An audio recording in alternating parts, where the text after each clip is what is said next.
un 30% de la población infantil habría sufrido o sufre violencia sexual. Hablamos de un 40% de violencia física y hasta un 50% de violencia psicológica. El caso, por ejemplo, de Itziar Prats, sus hijas fueron asesinadas en 2018 por su padre. Pese a que la madre había pedido repetidas veces auxilio, la jueza no fue inhabilitada y no solo eso, ocupa hoy un cargo elevado en la administración pública. Es que estamos viendo casos verdaderamente dramáticos de mujeres que prácticamente en soledad se tienen que hacer cargo de situaciones en las que media una enorme cantidad de violencia institucional también, y esto hay que decirlo, esto hay que corregirlo. Casos de abuso sexual infantil, se suele hablar de este tema como algo excepcional, se espectaculariza muchas veces, los datos apuntan a que se trata de una violencia mucho más localizada en el entorno cercano. Hacerte cargo supone también que el Estado de alguna manera se disculpe por no haber tenido legislaciones mucho más ambiciosas, que determinadas cuestiones se queden en el ámbito privado. La ultraderecha global está instrumentalizando constantemente el concepto de protección a las infancias, pero luego en cambio cuando se trata de abogar por políticas que verdaderamente protejan a las infancias, vemos las decisiones que toman. Vox censuró un anuncio contra el maltrato infantil. Cuando se trata de posicionarse para proteger a la infancia, nunca se equivocan, siempre están en contra. Esta idea de que la educación sexual integral implica corromper la inocencia de los menores. A los colegios, a enseñarles a los menores basura que los menores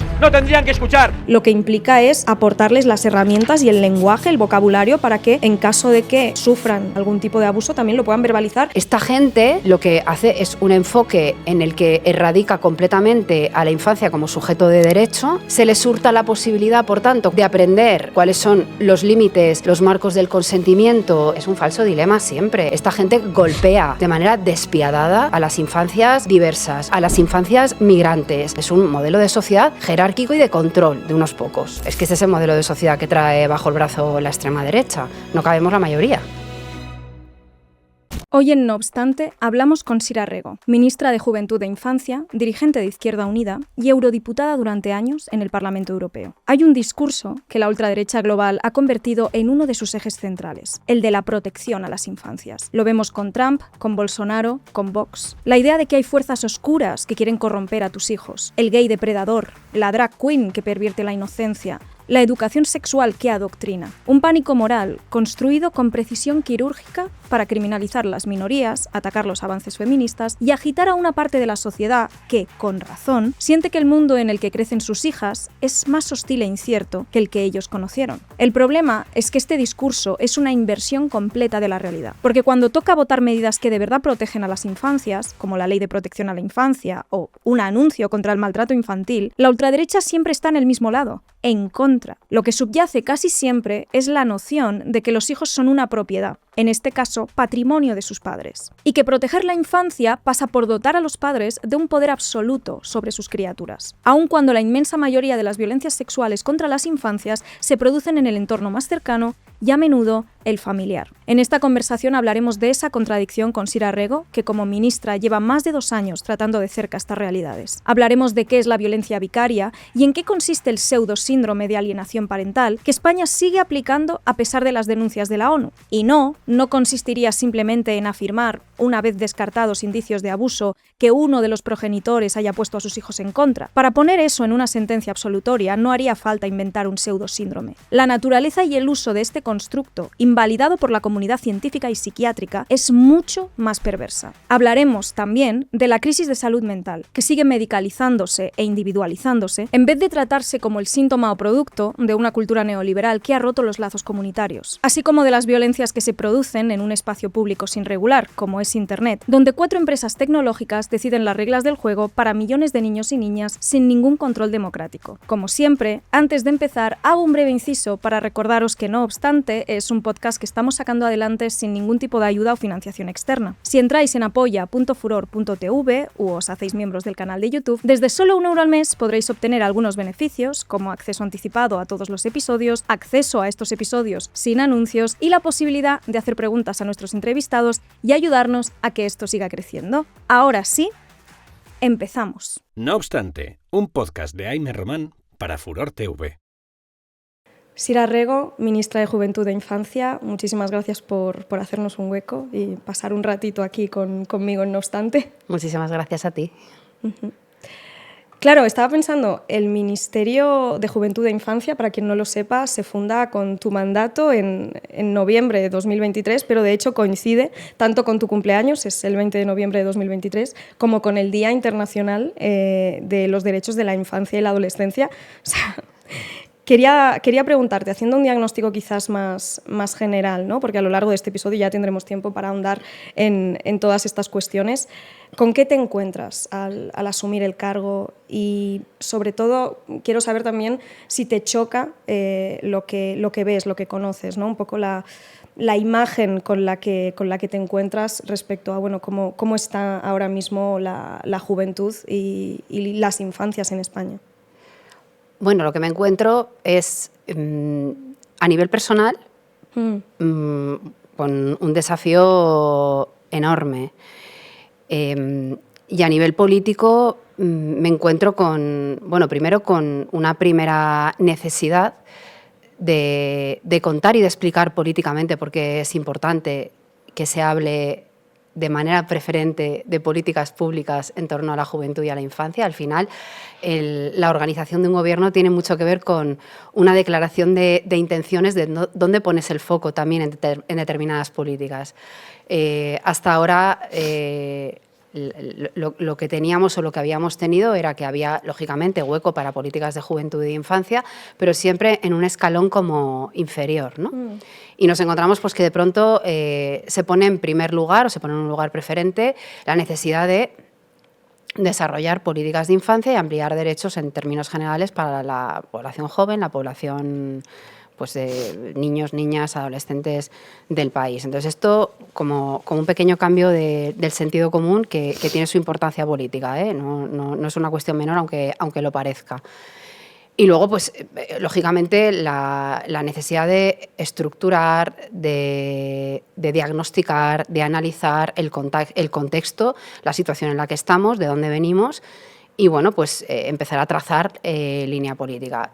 Orbitada siempre en torno a una cuestión muy central y que parece súper evidente, ¿eh? Es decir, seguramente yo ahora lo comparta contigo, con la gente que nos está viendo y todos van a decir, todas, bueno, pues tiene bastante sentido, que es plantear a la infancia, a la adolescencia y, por supuesto, a la juventud también como sujeto de derecho. Choca más con la cuestión de la infancia, porque somos una sociedad súper adultocéntrica y cuando cambias las referencias y el lugar desde el que analizas la realidad con una perspectiva de las necesidades de la infancia, pues la verdad es que la política se ordena desde otros lugares y pasan cosas súper interesantes. Entonces empezamos desde ahí, ¿no?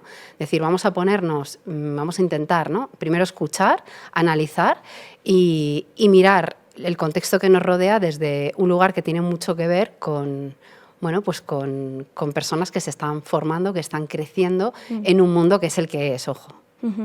Como decía, a lo largo del episodio vamos a ir profundizando pues, en algunas cuestiones, en algunas problemáticas y violencias que atraviesan específicamente a las infancias y a las adolescencias en España, ¿no? Vamos a hablar pues, de la crisis de salud mental, vamos a hablar también de las violencias sexuales y ahora también las violencias digitales o ciberviolencias, del síndrome de alienación parental, las madres protectoras, la violencia institucional que están sufriendo muchas mujeres que quieren proteger a sus hijos. Pero, de nuevo, hablando también en términos generales, si tuvieras que describir la situación de las infancias y en general de los menores en 2026 en España, para aquellas personas que no consuman los datos o que no lean los informes, ¿no? ¿Crees que tú, a lo largo de tu ejercicio como ministra, has podido conocer algunas historias y algunos testimonios que consideres que ejemplifican o ilustran la complejidad, ¿no? de estas violencias que muchas veces quedan invisibilizadas? Si nos quieres quizás comentar un par de anécdotas que te hayan llamado la atención o que creas que pueden resultar ilustrativas para que la gente lo entienda, porque a veces cuando hablamos solo de cifras es quizás más difícil que la gente se pueda hacer una idea.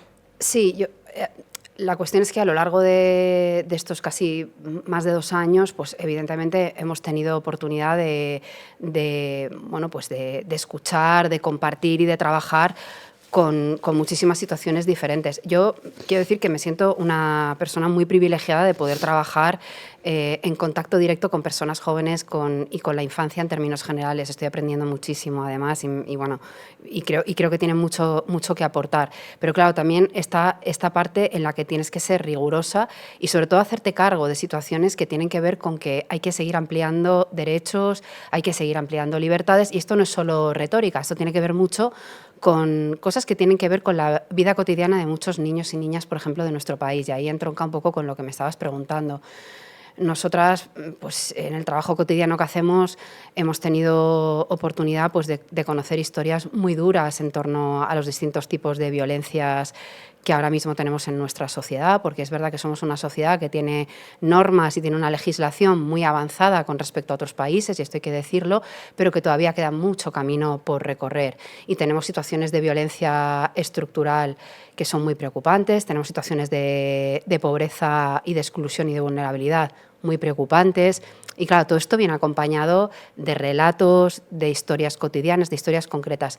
Me preguntas por esto y claro, yo no puedo evitar pues recordar, por ejemplo, y me parece un buen testimonio o un buen compendio de testimonios, ¿no? Por ejemplo, en relación a las violencias contra la infancia, el documental que ha dirigido María Bestar, no estás loca, ¿no?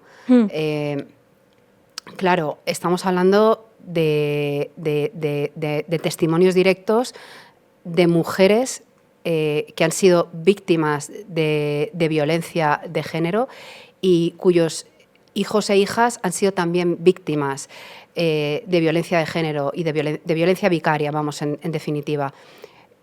Hemos tenido testimonios nosotras también directamente de otras madres que directamente, bueno, pues están o colectivos de mujeres organizadas en torno a la protección de sus hijos e hijas. Hemos visto mujeres que están muy solas, haciéndose cargo de una situación muy dramática, ¿no? Porque tenemos un país con una arquitectura que todavía es una arquitectura que se cimienta con el patriarcado y que se estructura sobre el patriarcado, y esto afecta a todo, ya cómo se gestionan las violencias, y a pesar de tener normas muy avanzadas en nuestro país, pero hay que seguir trabajando. Es decir, todos estos testimonios, todas estas realidades también, no quiero dejarme testimonios que tienen que ver con la exclusión y la vulnerabilidad. Chicos y chicas muy jóvenes, organizados en colectivos. Hay uno de gente muy... Bueno, hay uno particular que se me viene a la cabeza, que está en Entrevías, de adolescentes, jóvenes, niños que están en una asociación trabajando mucho con temas de exclusión, de vulnerabilidad y poniendo rostro y acción y contestación a la pobreza y exigencias a la pobreza infantil y a la necesidad de que haya políticas públicas mucho más, iba a decir ambiciosas, pero no realistas, que se hagan cargo de esto. Bueno, pues ahí yo me siento obviamente directamente interpelada, y son historias cotidianas que, bueno, pues que nos movilizan. A mí personalmente me han movilizado para trabajar y para poner prioridades, un orden y una prioridad a lo que tenemos que hacer como desde el Ministerio de Juventud e Infancia y desde el Gobierno. Se ha hablado mucho de la crisis de salud mental que asola a los jóvenes en España, muchas veces en clave sensacionalista o alarmista, más que buscando realmente soluciones o cómo atajar el problema. La realidad es que vemos un incremento en las autolesiones, las ideaciones suicidas, los cuadros depresivos y de ansiedad. Y el problema también, no sé si estarás de acuerdo, es que tienden a tratarse como problemas clínicos, individuales, que deben medicalizarse. ¿Consideras que parte del problema radica precisamente en que no se conectan estos malestares con precisamente un contexto de precariedad, sobreexposición en el espacio digital, soledad? ¿Cómo lo atajaríamos, ¿no? Desde... Absolutamente. Yo creo que hay que tener una mirada mucho más amplia. Y ahí pues yo no me canso de hacer un reconocimiento al papel de la juventud, que ha politizado la cuestión de la salud mental. Y a mí me parece muy interesante el lugar desde el que plantean abordar la cuestión de la salud mental. Primero, ponerla en el centro de la agenda pública, y luego reconocernos que esto no es un problema individual, que esto es un problema social, un problema colectivo y que esto es el síntoma, un síntoma de un modelo que tiene que ver con una estructura cultural que impone el neoliberalismo y es o por decirlo de una manera más sencilla, ¿no?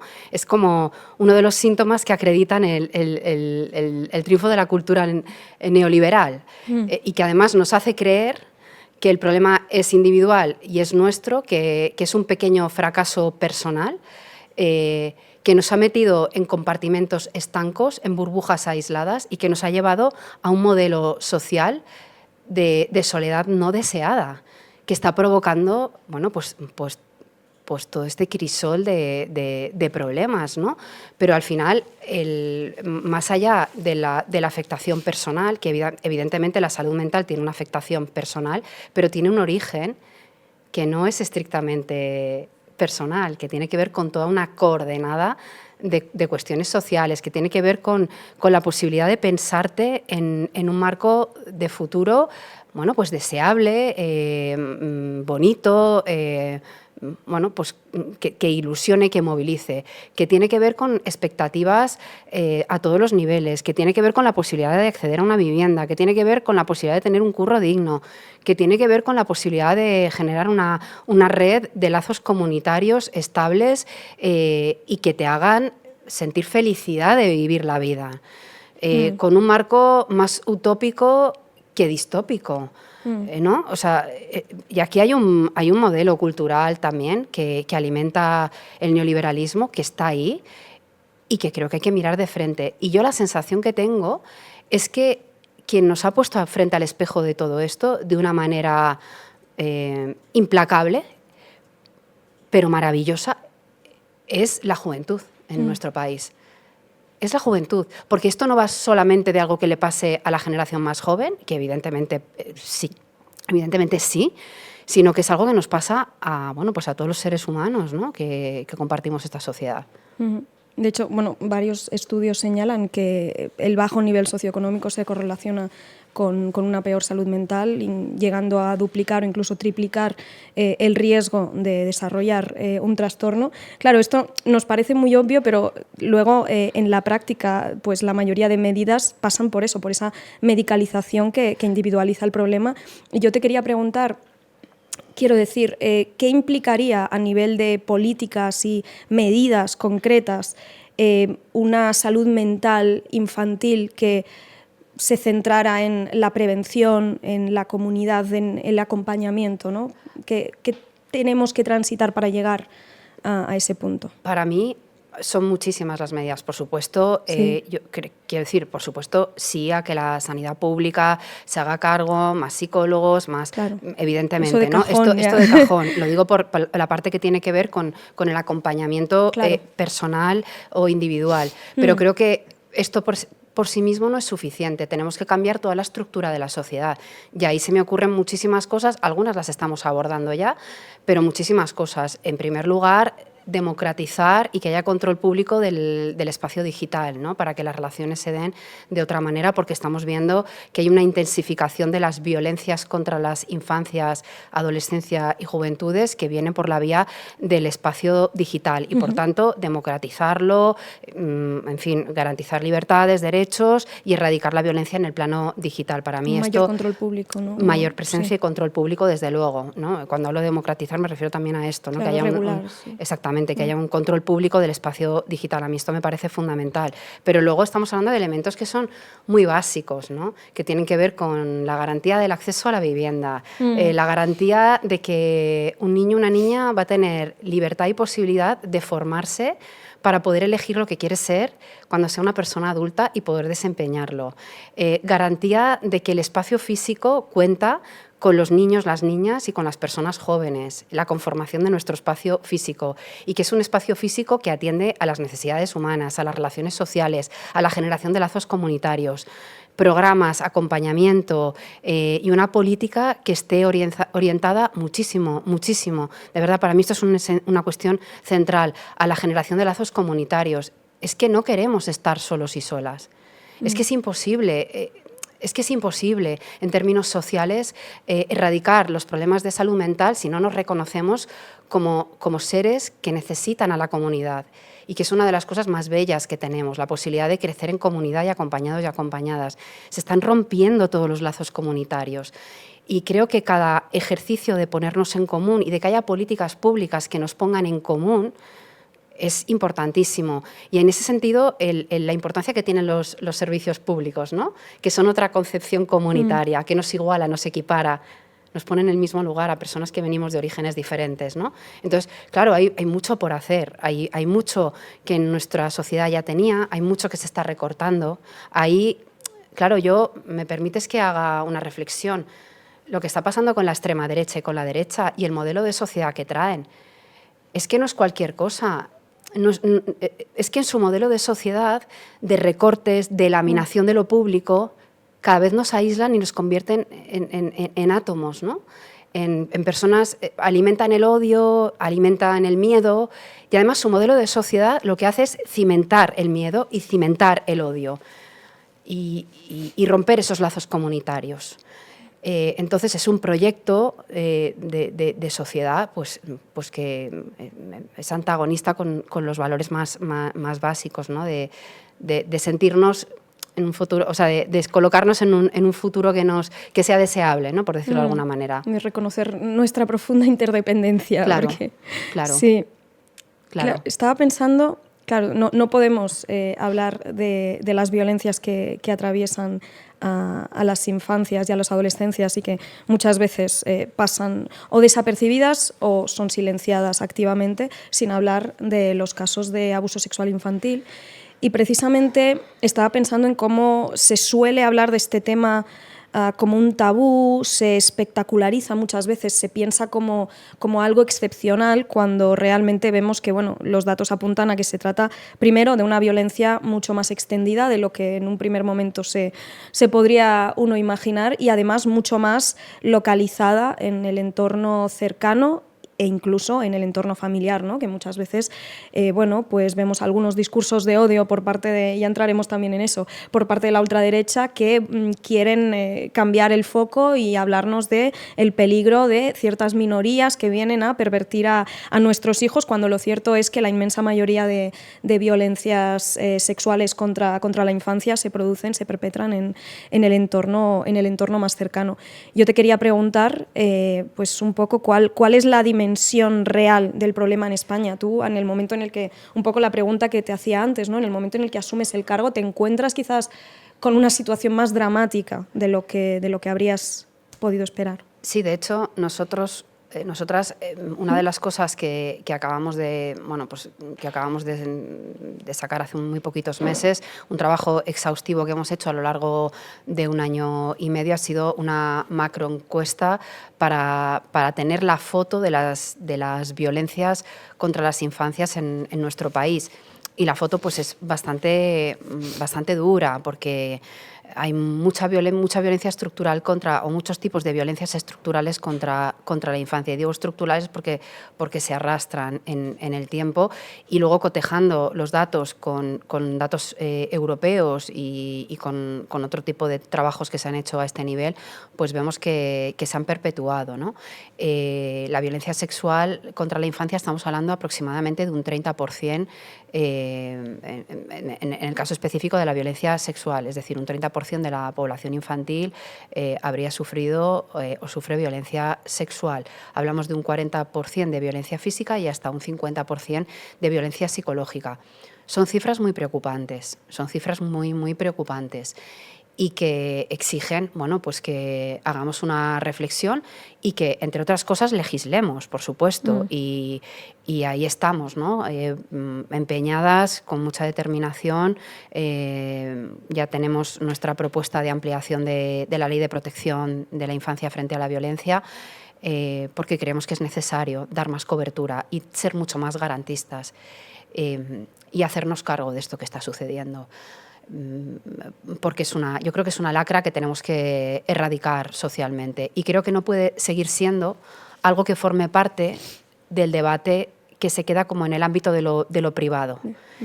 Para mí hay una cuestión muy importante, y esto nos lo ha enseñado también el feminismo. Hubo mucho tiempo, ha habido demasiada historia en la que la cuestión de las violencias contra la mujer han sido historias silenciadas, una historia largamente silenciada. Y creo que es revelador y muy importante pues la movilización feminista que ha puesto en el centro de la agenda política las violencias contra las mujeres, todas las violencias contra las mujeres, ¿no? Y la exigencia, por tanto, de erradicarlas. Creo que nos falta ese paso también en relación a las violencias contra las infancias. Es decir, no puede seguir siendo un asunto privado, tiene que ser un asunto público, tiene que ser un asunto que nos interpele como sociedad. Por eso creo que es importante legislar, por supuesto, y yo me tengo que hacer cargo desde ese lugar también, pero es importante también ponerlo en la agenda pública. Es importante que sea conversación de país y que nos hagamos cargo en términos sociales de lo que implica esto, tanto para afrontarlo y resolverlo, como para atender a los niños y niñas que son y han sido víctimas de violencias sexuales. Yo aprovecho siempre cada hueco que tengo también para afrontar una cosa que normalmente no se afronta, ¿no? Y es hacerte cargo supone también que el Estado de alguna manera se disculpe, ¿no? Y con todos esos niños y niñas, en muchos casos por no haber llegado a tiempo, por no haber tenido legislaciones mucho más ambiciosas o porque haya debates que se hayan tenido siempre como debates aplazados que hayan permitido que determinadas cuestiones se queden en el ámbito privado, ¿no? Yo, por mi parte, insisto mucho, ¿no? en hacerme cargo de la parte que me corresponde como ministra de Infancia en el tiempo en el que estoy en el Gobierno, a todos los niveles. Y el empeño y la determinación, lógicamente, es sacar trabajo adelante para intentar que cuando cumplamos con el mandato, pues en la medida de lo posible dejar una ley que esté a la altura de las soluciones que necesitamos como país. En este sentido, y muy relacionado con lo que estamos comentando, también vemos como el SAP, el llamado síndrome de alienación parental, o sus reformulaciones, siguen empleándose en procesos judiciales, pese a no tener base científica ni estar reconocido en ningún manual diagnóstico. Para quien no lo sepa o no tenga muy clara la definición o cómo se acaba empleando este pseudodiagnóstico, cuéntanos un poco qué es esto del síndrome de alienación parental y qué responderías a quien te pueda decir algo como no, bueno, pero es que es verdad que en un proceso de divorcio es normal que los padres hablen mal a sus criaturas del otro progenitor, ¿no? que lo reducen a esto. Bueno, es un falso síndrome, en primer lugar, en el que supuestamente la madre estaría manipulando al niño o a la niña y generando una situación ilusoria de falsa violencia. Falsos recuerdos. O falsos recuerdos y demás. Pero la verdad es que reconozco que no me siento nada cómoda hablando de esto, porque es un término que me produce un profundo rechazo, quiero decir. Y lo digo honestamente, me produce un profundo rechazo. Esto tiene que ver también mucho, desde mi punto de vista, ¿no?, con el asunto de esta cosa, ¿no?, profundamente machista de las denuncias falsas y toda esta cosa, ¿no? Entonces, como que llamarlo síndrome sería un poco comprar o validar ese marco. Sí, además decir claramente que en la teoría debería estar prohibido y erradicado, no se reconoce, pero luego lo que vemos es que aquí hay un pozo cultural que tiene que ver con el patriarcado. Por eso hablaba antes de las estructuras patriarcales, ¿no? Están ahí. Claro, demoler el patriarcado no es algo sencillo. Nos va a llevar seguramente muchísimo tiempo. Pero creo que no hay que bajar la guardia y creo que hay que ser muy, muy exigentes. Y que el patriarcado afecta, por supuesto, a las mujeres y también afecta a las estructuras como la familia, y tiene mucho que ver con determinadas dinámicas que se dan de violencia estructural en algunos casos y que contra la infancia. Y bueno, nosotras ahí pues estamos intentando abordarlo de una manera en la que la propuesta que hacemos, con la modificación que estamos planteando en este momento, con la ampliación que estamos planteando de la ley, lo que busca precisamente es erradicarlo o evitarlo en la medida de lo posible, garantizando, por ejemplo, cuestiones tan elementales como el derecho de los niños y niñas a ser escuchados en cualquier procedimiento que les afecte, ¿no? Porque hay garantías para hacerlo bien y porque tienen derecho a poder hablar. Yo creo que tienen todo el derecho a poder hablar. Y lo que estamos viendo es que yo la experiencia que tengo, la situación de llevar ya 2 años en el ministerio, pero también lo digo desde la perspectiva de mi propia militancia feminista, es que estamos viendo casos verdaderamente dramáticos de mujeres que prácticamente en soledad se tienen que hacer cargo de situaciones en las que media una enorme cantidad de violencia institucional también, y esto hay que decirlo, y esto hay que corregirlo. Esto hay que corregirlo.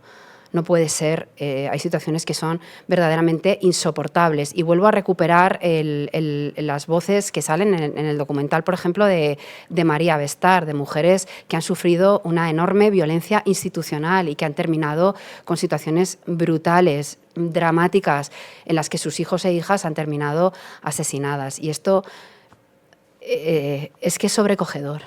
Es que es insoportable y de esto hay que dar cuenta. De esto hay que dar cuenta y esto hay que resolverlo. Además también es que lo llamativo del SAP, que quizás esto, bueno, el SAP, el pseudo síndrome del falso SAP, lo llamativo creo que además es algo que quizás mucha gente no cae en esto, ¿no? Es que sea una hipótesis o conjetura que se contempla cuando ya se ha descartado categóricamente tras una investigación rigurosa que existan abusos, sino que se usa para tratar de explicar una conducta de evitación o de miedo por parte de un niño que curiosamente coincide también muchas veces con pues, síntomas de estrés postraumático, ¿no? Entonces, como una forma de enmascarar esos síntomas para no tener que investigar lo que está pasando ahí. Es que es un a priori muchas veces. Claro. Y cuando hablo de cultura patriarcal, tiene Claro. que ver con el prejuicio con el que se afronta un procedimiento en el que ya culturalmente las mujeres tenemos asociados una serie de, bueno, pues de constructos sociales, ¿no? Y tenemos un rol determinado. Y claro, es muy complicado cambiar esto, porque es casi un sentido, es casi una cuestión cultural. Sí. Pero hay que erradicarla, porque a partir de ahí hay una presunción y un prejuicio de que están ocurriendo cosas que es una construcción, Claro. que no es real. Ya. Por eso está situado como un falso síndrome de alienación parental. Y por eso buscamos que esto se erradique de cualquier procedimiento. Claro, y el hecho de que se siga empleando, incluso aunque no se pueda, pero se siga al final utilizando este falso SAP en sentencias judiciales, un poco lo que tú apuntas, ¿no? ¿Crees que tiene que ver también incluso con ciertos automatismos e inercias del sistema judicial que al final acaba siendo negligente, ¿no? Con un sesgo, como decías, que tiene que ver con prejuicios? Por un lado, es como que entra en juego la presunción de incredibilidad de las mujeres y las madres, pero también ¿crees que puede jugar un papel el hecho de que es un poco lo que antes comentabas cuando decías, es que las infancias tienen que ser sujetos de derecho, que quizás las infancias se tratan como un objeto dentro de ese proceso judicial y no como sujetos, y casi se entienden como una propiedad de sus padres? Entonces, que igual creo que no estoy siendo hiperbólica, creo que eso entra un poco en parte, es como que hay una resistencia a reconocer la prevalencia o la incidencia de las violencias intrafamiliares, ¿no? ¿Qué crees que eso juega también un papel? Claro, absolutamente. Es que hay muchas veces un prejuicio. Y claro, esto es muy fino, esto no es algo que se enuncie de manera directa, pero sí que es una visión global de cómo operan determinadas relaciones que cuando tú funcionas con a priori es muy complicado que haya escucha y un abordaje desde otros lugares. Quiero decir, por aterrizarlo, ¿no? Porque si no, quizá nos vamos un poco muy al marco teórico. Pero es que es este asunto que lo situabas muy bien, ¿no? El tema de la infancia como sujeto de derecho. Es que asumir que un niño, una niña es sujeto de derecho es asumir que no es propiedad de nadie. Ya. Y esto no es una cuestión menor. No. Que un niño, una niña, por el hecho de ser ciudadano o ciudadana, tiene asociados una serie de derechos consustanciales que hacen que, bueno, pues que no sea propiedad de nadie. Y, por tanto, que debería garantizarse el proceso de escucha, por ejemplo. Y a mí me parece muy determinante, vuelvo siempre a la cuestión del proceso de escucha, porque esto obliga a que cualquier procedimiento, en lugar de hacerse desde la perspectiva del interés de los progenitores, se haga mirando desde la piel de un niño o una niña. Y ahí cambia completamente el relato. Y ahí la perspectiva, es inevitable, ¿no? Si utilizamos sistemas de referencia diferentes, la percepción de la realidad nos cambia. Esto ocurre para todo, ¿no? Pero cambia completamente. Cambia completamente. Y hay sistemáticamente, o en muchos casos, porque no me gusta generalizar, porque hay de todo obviamente, pero hay una cierta tendencia a que el testimonio, el interés del menor, la visión, la percepción, queden anuladas. Queden anuladas. Por eso para nosotras poner en el centro el derecho a la escucha y desarrollarlo y detenernos en ello, nos parece que es, a mí me parece que es algo muy importante y muy revelador. ¿Crees que quizás también esos testimonios, ¿no? esas voces, esos relatos de niños y niñas víctimas de abusos se acaban analizando y se acaban evaluando con los mismos parámetros que si fueran adultos, y parte del problema es que quizás no haya expertos y personas formadas en psicología infantil que puedan entender que muchas veces los niños, por ejemplo, utilizan un lenguaje más metafórico? Entonces, he conocido casos, se me han relatado casos en los que se desacreditaban testimonios de niños y niñas porque utilizaban metáforas que llevaban a el juez o la jueza a decir, es que no es creíble porque está hablando de objetos que no existen, ¿no? Cuando claramente era una metáfora mediante la cual ese niño o niña intentaba dar cuenta de la experiencia, ¿no? Entonces, no sé si eso también es parte del problema, que es que cuando o les cosificamos o les adultificamos. Claro, gracias por aterrizar, ¿no? Porque sí. Al final es esto. Es acompañar y es poner medios y tener una perspectiva integral. Esto requiere que haya un cambio de cultura también, por ejemplo, en la justicia, y que haya una justicia adaptada y que tenga adaptada a la infancia y que tenga perspectiva de infancia en los procedimientos. Esto significa, por supuesto, está todo el asunto de la prevención, que no, en este momento no me detengo en ello, pero que es muy, muy importante. Claro. Pero una perspectiva global, es decir, cuando llega un niño o una niña que ha sufrido algún tipo de violencia, necesitamos un equipo. Necesitamos un grupo de seres humanos formados para acompañar, para diagnosticar, para facilitar que haya un testimonio. Y evidentemente, cuando hablamos de ponerse en la piel de un niño o una niña, significa también hacer un ejercicio como personas adultas que hemos transitado la infancia, por cierto, sí. Porque todos los adultos tenemos algo en común, y es que en algún momento de nuestras vidas hemos sido niños y niñas.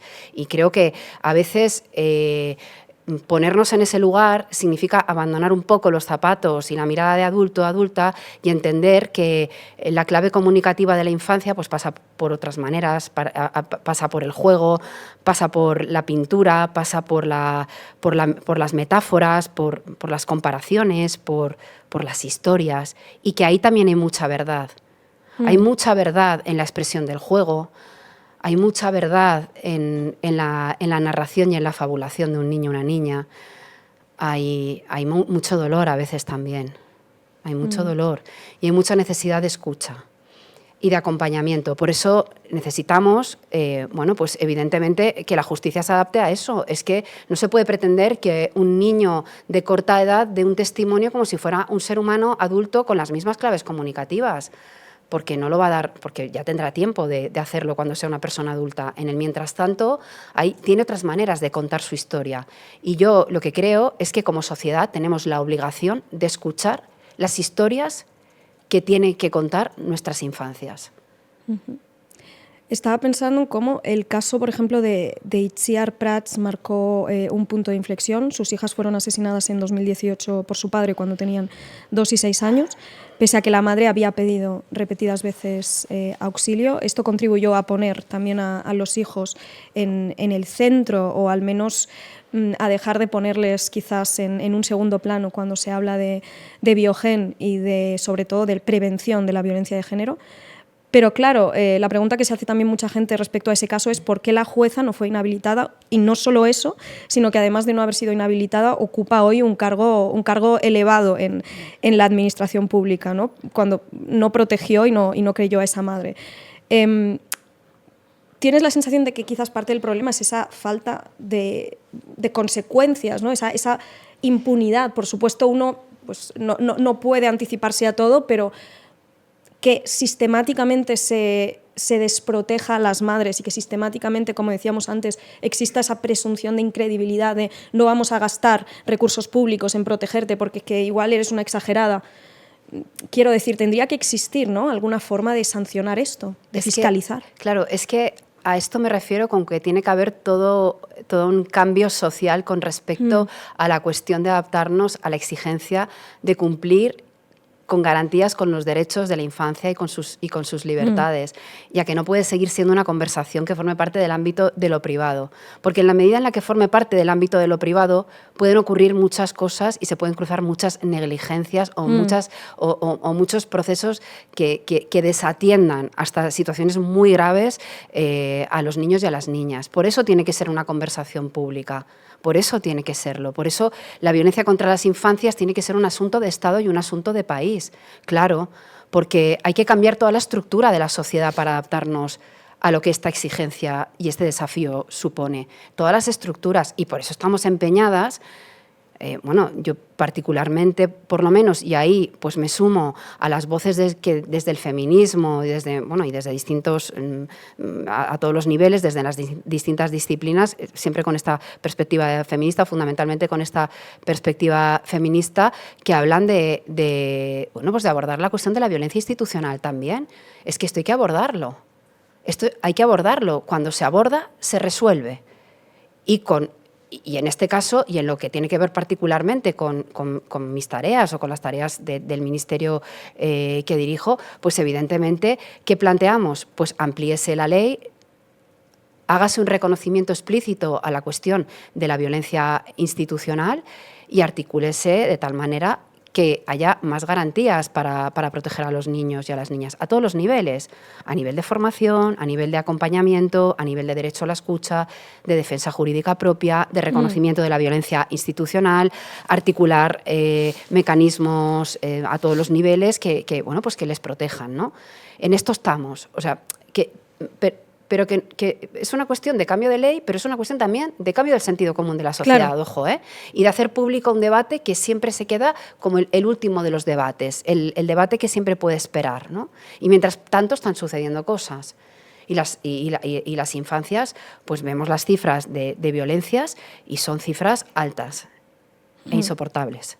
Claro, como dices, hablamos no solo de un cambio que se tiene que dar a nivel legislativo, sino también a nivel de sentido común de toda la sociedad, pero también de la propia judicatura, que es un poco lo que comentábamos antes, ¿no? Y, por ejemplo, veíamos que en 2021 se modifica la ley para impedir que padres investigados por violencia de género puedan tener la custodia de sus hijos. Se entiende que un maltratador no puede ser un buen padre, que esto es algo que parece que todavía hay que explicar, todavía hay que hacer pedagogía, pero claro, se deja la coletilla de a no ser que el juez considere que sí puede, lo contraargumente, etc. Entonces, hablamos no solo de impunidad y de falta de consecuencias para aquellos jueces que desatienden a las víctimas, sino que también estamos viendo que se deja quizás demasiado a su arbitrio, cuando esto no lo vemos con un funcionario público que pueda él estimar o interpretar que, bueno, las reglas son estas, pero yo creo que no debería ser así, ¿no? ¿Por qué crees que hay como esa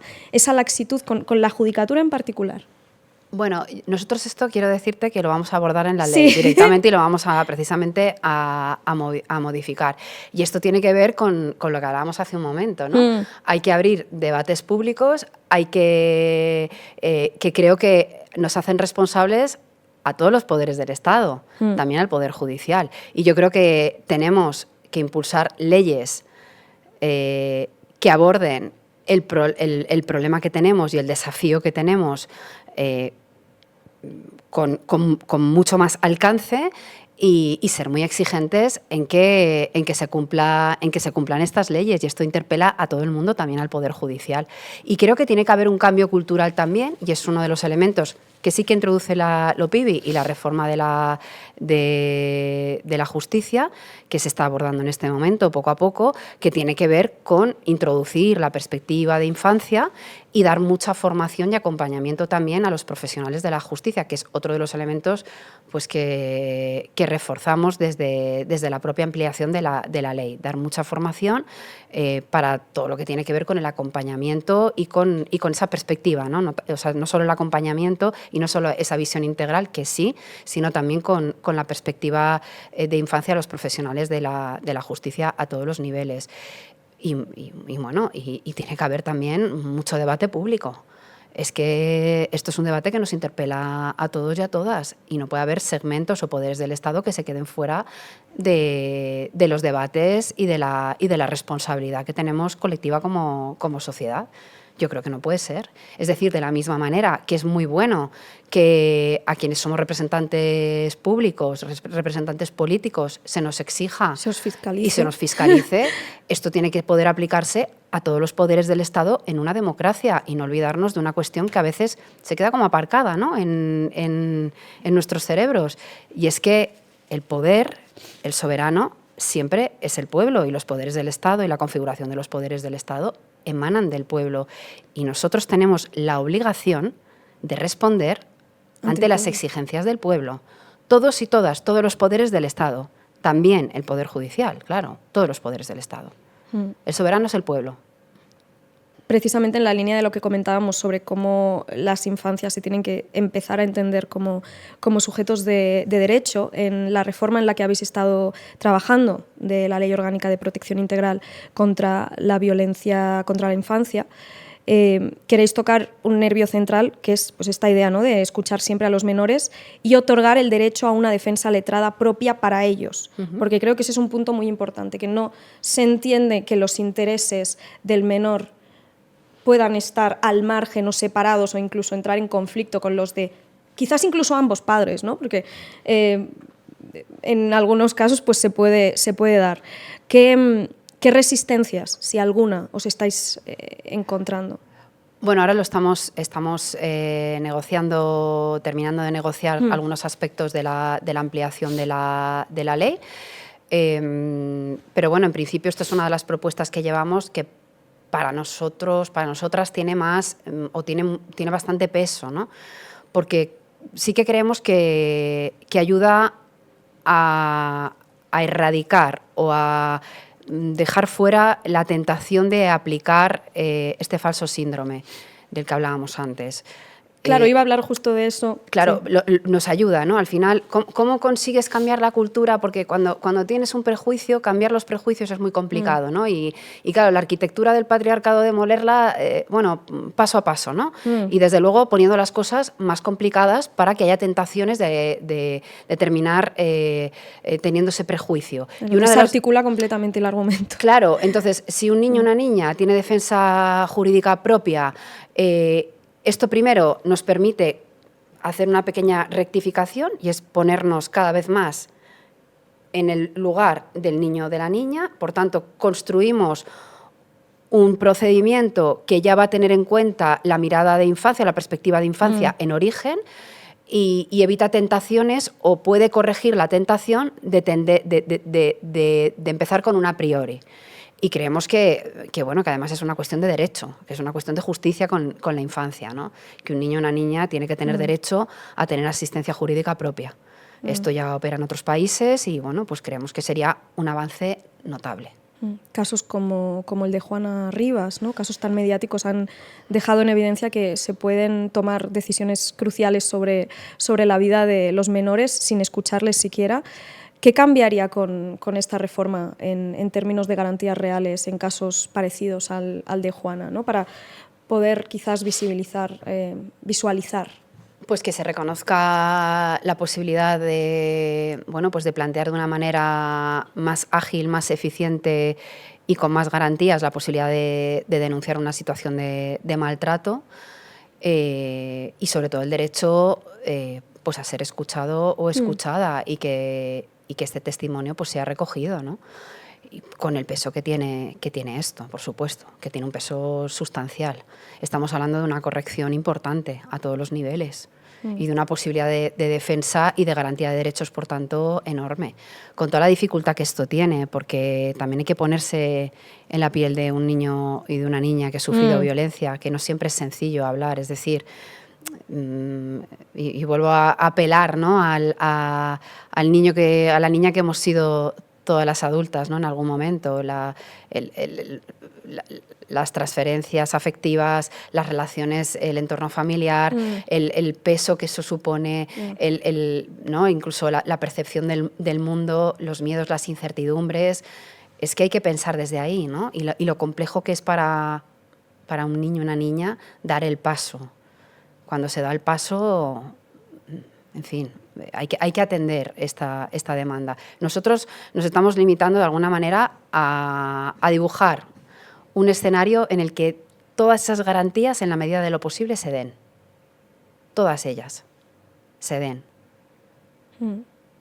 Tengo entendido, corrígeme si me equivoco, que también tenéis previsto vincular explícitamente la aplicación de este falso SAP a la violencia institucional y activar un régimen sancionador. Es decir, entiendo que esto significa incluso multar, inhabilitar a los jueces que sigan utilizando este falso SAP, o ¿cómo se vería Ahora esto? mismo estamos trabajando más en lo concreto con la cuestión de la violencia institucional. Y bueno, pues ahora mismo estamos en esta fase, ¿no? En la de trabajarlo, en la de coordinarlo también dentro del gobierno y ver un poco el alcance que pueda tener. Para nosotros, desde luego, sí que es importante, de alguna manera, que quede recogido. Que exista algún tipo de consecuencia, ¿no? Desde luego, nosotros lo que creemos es que es importante que la ley recoja la cuestión de la violencia institucional, porque esto permite que haya una adaptación de toda la sociedad y de todos los poderes del Estado a las demandas y necesidades para cumplir con los derechos de niños y niñas, sin más. Claro, algo que también me preocupa un poco es que muchas de las medidas que queréis implementar al final exigen equipos especializados, exigen formación por parte de las personas que estén involucradas, ¿no? Coordinación también con las comunidades autónomas. Algunas van a estar menos predispuestas que otras a colaborar. Entonces, claro, la pregunta es, ¿está el riesgo en que la ley no se apruebe, o esta reforma, o en que se apruebe sobre el papel pero luego no se cumpla en la práctica, no se invierta lo suficiente en esa formación, ¿no? Y bueno, luego las comunidades autónomas no quieran colaborar en la medida en la que les toque hacerlo? ¿Cómo? Yo confío, de verdad, en que la ley se apruebe, y confío en que esta ampliación va a suponer un salto cualitativo un salto cualitativo en términos generales. Creo que la ley también tiene que permitirnos abrir estos debates, ¿no? Que estamos incluso teniendo tú y yo aquí y que exceden el marco de una ley, porque al final una ley es muy importante, es imprescindible en algunos casos, pero no basta solo con una ley. A veces una ley desemboca en un debate social o puede abrirlo o puede ayudar a que se sostenga un debate social, y hay cambios, y vuelvo a lo mismo, ¿no? Hay cambios que tienen que ver con el orden cultural y de las relaciones humanas, pues que se ordenan un poquito a través de una ley, pero se ordenan mucho a través de debate público y de confrontación pública, y hay que decirlo como es. Y luego hay otros agentes que intervienen para cambiarla y modificar la realidad. Y yo creo que aquí, pues quizá el guiño que siempre nos hace el movimiento feminista, ¿no? Y reconocer que muchos de los avances que se han dado en materia de derechos, por supuesto para las mujeres, pero también para las infancias, han venido de la mano de la movilización feminista. Yo me temo que las mujeres, pues lógicamente vamos a tener que seguir estando organizadas en muchos frentes para seguir empujando y ampliando derechos. Porque con una ley, bueno, pues insisto, sí, es muy importante una ley, pero no basta solamente con una ley. Tenemos que hablar también de las violencias en entornos digitales. Estamos viendo, por ejemplo, cómo herramientas de IA como Grok, en el caso de Twitter o X, están incluso generando pornografía infantil sin aparentes consecuencias penales para nadie. Y te quería preguntar, ¿crees que estamos ante un vacío legal por lo novedoso de estas herramientas, ¿no? Es decir, estamos hablando de aplicaciones e implicaciones que quizás no han llegado a estudiarse exhaustivamente en términos jurídicos, no está claro de quién es la responsabilidad cuando es una imagen generada por IA, ¿no? O podemos hablar también de una falta de voluntad política a la hora de enfrentarse a los dueños, ¿no? a quienes tienen el control de estas plataformas que al final son privadas, que ese también es otro tema. Claro, tiene que ver, yo creo, primero con una noción que hay con respecto al espacio público, ¿no? Es decir, el espacio físico es espacio público, el espacio digital, claro, no, curiosamente no se percibe como espacio público, y aunque es espacio público, pero es un espacio público en el que rige la ley de la selva, un espacio público sin ordenar. Es como si el espacio físico sí nos perteneciera un poco a todas nosotras, ¿no?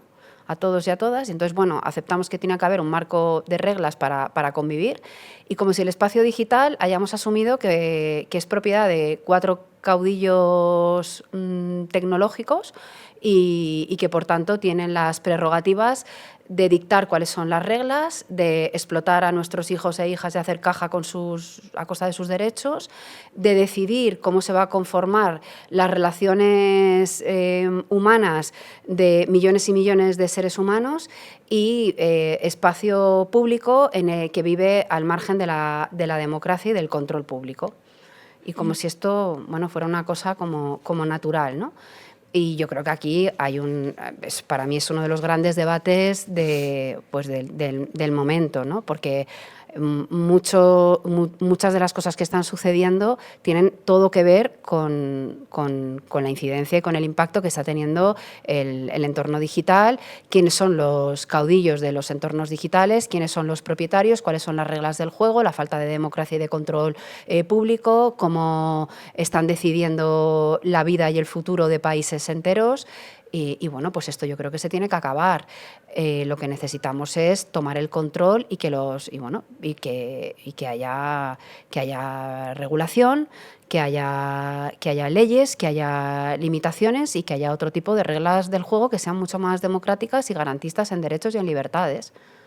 Claro, hay que regular el entorno digital. Por eso estamos también, otra de las líneas para nosotras desde el Ministerio, desde el principio, tiene que ver con todo el tema de la regulación del entorno digital y con la necesidad de que haya políticas públicas para el entorno digital. No puede ser que se nos haya contado esta fantasía de que no se le pueden poner puertas al campo. Fíjate, nos parece normal que se pueda desconectar una aplicación en un país, que se pueda desconectar X, que se pueda desconectar TikTok, que se puedan regular los partidos de fútbol, ¿no? Que se pueda regular el acceso a determinados contenidos cuando hay un interés económico por medio, pero no nos parece natural que se pueda poner límite cuando hay un interés de derechos o de defensa de la democracia por medio. Pues a mí me parece alucinante, ¿no? Es decir, primero creo que nos toca parar y pensar. Yo creo que esto ya está ocurriendo a todos los niveles, porque yo sí que me encuentro, y debo decirlo que afortunadamente, con muchas reflexiones gente muy, muy diversa que viene de muchos lugares, que está muy preocupada, ¿no? Al final, es verdad que a través de cómo está impactando la infancia y la juventud hay como más preocupación, porque está siendo un impacto de la conformación de la personalidad, claro, del recorrido vital, del cómo los niños y niñas se empiezan a relacionar entre iguales, es decir, que está condicionando y claro, nos aterroriza como sociedad, ¿no? Lo que es el impacto que está teniendo, y esto está movilizando mucho la opinión pública y es genial, ¿vale? Pero que hay una estructura del entorno digital que, bueno, que hay que cuestionarla de arriba abajo, de arriba abajo. Esto que dices me parece interesante porque creo que hasta hace relativamente poco muchos padres seguían pensando en el uso de Internet, de las redes sociales, como un hobby más, ¿no? Es decir, bueno, antes quizás los niños pues hacían skate, patinaje y ahora utilizan las redes, sin entender que yo pongo muchas veces este símil, ¿no? o esta analogía porque creo que permite entender mejor lo que significan las redes. No son una actividad, sino que son un espacio, son un lenguaje que moldea la forma misma de aprender a relacionarte con el otro, de saber qué lugar ocupas en el mundo. Como tú decías, es en unas fases del desarrollo cruciales para la conformación de la personalidad, el hecho de que cada vez más chavales jóvenes estén socializando en estos espacios, creo que mucha gente tiende a pensar que esto pues es tecnofobia o neoludismo, lo llaman a veces, ¿no? De bueno, también se decía que el zapping jodería nuestros lapsos de atención, pero yo sí que creo que, por ejemplo, una cosa bastante problemática de las redes sociales de hoy en día, si las comparamos quizás con cómo eran las redes sociales antes, es que no hay compartimentos, no hay como una separación. En vez de ser una casa donde hay habitaciones, es un loft completamente diáfano, entonces en un mismo espacio hay pues gente de 30 años, gente adulta, teniendo conversaciones que bueno, en esas conversaciones están participando niños y niñas de 12. Entonces, como que no hay unos límites sanos, quizás. No sé si estás de acuerdo con eso. Yo, absolutamente. Primero, sí que quiero decir que sí que creo que el entorno digital, evidentemente, nos da muchísimas oportunidades y a muchos niveles pues está muy, muy, muy, muy bien. Pero el problema no es la posibilidad que te da, es decir, esto no es una... Yo por ejemplo, no tengo una posición en absoluto refractaria a todo lo que tiene que ver con los entornos digitales. Lo que creo es que faltan reglas y falta control público.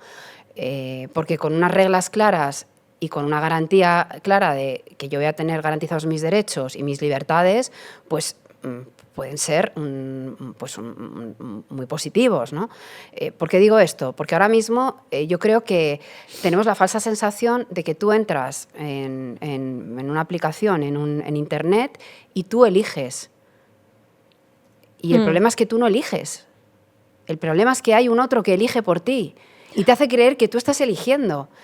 Y esto a mí me parece un problema. Y claro, estamos hablando de que eligen por ti y te cuentan lo que les interesa a ellos, sin ningún tipo de filtro.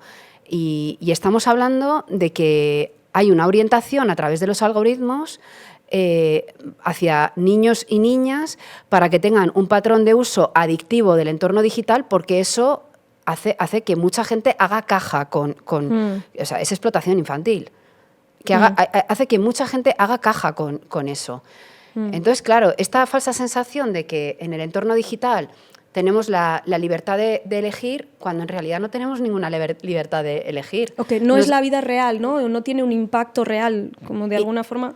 Claro, sí. y por eso yo insisto mucho en esta idea de que es espacio público. Sí. No, es virtual, pero es espacio público. Es que ahí hay relaciones sociales. Por ejemplo, la cuestión del acoso escolar o de las violencias contra la infancia a muchos niveles, ¿no? Pero el acoso escolar es paradigmático, lo que ha traído, o sea, lo que trae el entorno digital respecto al acoso escolar. ¿Por qué? Porque hasta que irrumpieron los entornos digitales, el acoso escolar era algo que ocurría más o menos en torno al centro escolar, al centro físico. Ahora el problema es que esto se multiplica, tiene un efecto multiplicador a todos los niveles y la violencia te acompaña con tu dispositivo en todo momento.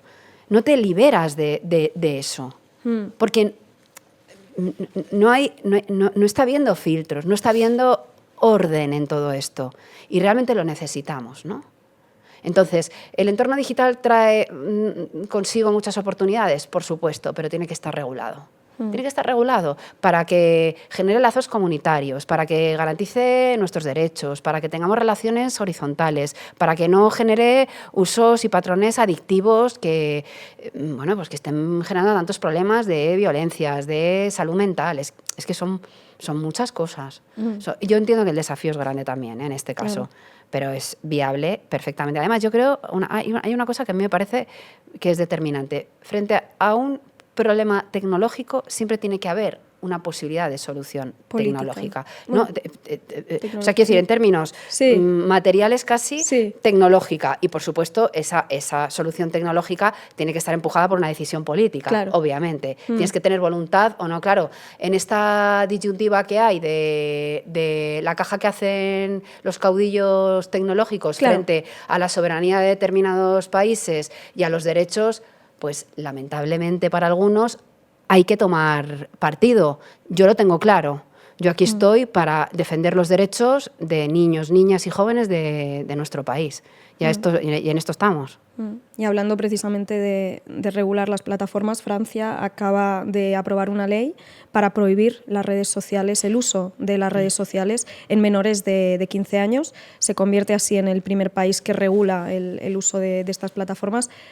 Te quería preguntar por eso, porque me ha suscitado sentimientos ambivalentes. ¿Crees que este enfoque estrictamente prohibicionista va a atajar correctamente el problema de raíz? Porque lo primero que he pensado es que hay formas de sortearlo y estos chavales las van a encontrar. O sea, por ejemplo, se pueden usar VPNs para que tu propio servidor no sepa desde dónde te estás conectando, ¿no? Entonces, claro, tendría que hacerse en todo caso una legislación a nivel internacional, que ese es otro tema. Pero ¿no crees que parte del problema es poner el foco quizás en restringir el acceso de los usuarios y no en exigir responsabilidades a los propios dueños de las plataformas, ¿no? Como que desplazamos quizás el foco y nos centramos en el usuario, y puedo entender que en algunos casos tiene sentido hacerlo, por supuesto, no estoy a priori en contra. Simplemente me genera como estas dudas, ¿no? Ostras, es que es más fácil esto que exigir algún tipo de responsabilidad, en este caso a Mark Zuckerberg o a Elon Musk, ¿no? Claro, yo creo que tenemos que ser mucho más exigentes con las plataformas y con quien crea los contenidos, pero con las plataformas fundamentalmente. Es decir, la responsabilidad no puede recaer exclusivamente o no puede recaer en las familias. En el caso de menores, ¿no? Puede recaer en las familias. Evidentemente hay que dar herramientas, hay que hacer un proceso de acompañamiento para que tengamos cuanta más información mejor de cómo estar en el entorno digital y responder a todas las preguntas que haya, ¿no? Pero yo soy partidaria de que la legislación sea limitante y regulatoria para la industria y para las tecnológicas fundamentalmente.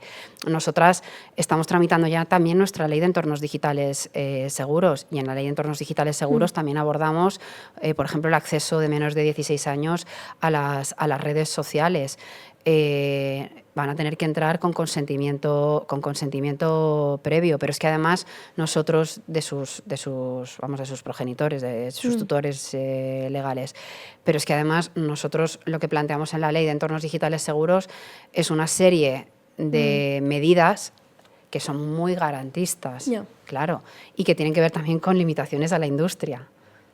Tienen que ver con limitaciones a la industria. Por ejemplo, todos los dispositivos tienen que venir con un control parental de manejo sencillo por defecto en los dispositivos que vayan a ser usados por niños y niñas, por menores. Esto es una exigencia a la industria. Por ejemplo, estamos también terminando ya de ensayar la herramienta de verificación de la edad, que además va a ser, está siendo también trabajada desde Europa. Está siendo utilizada también desde las instituciones europeas, porque es una buena herramienta de verificación de la edad. ¿Qué significa? Pues que se va a limitar el acceso a contenidos violentos, pornografía, etcétera, a menores. Esto es importante. Hablamos también de protocolos en la sanidad pública. Hablamos de itinerario curricular en la educación. hablamos de modificación del Código Penal para tipificar determinados delitos que hasta ahora, bueno, pues no estaban tipificados formalmente y que requerían una adaptación.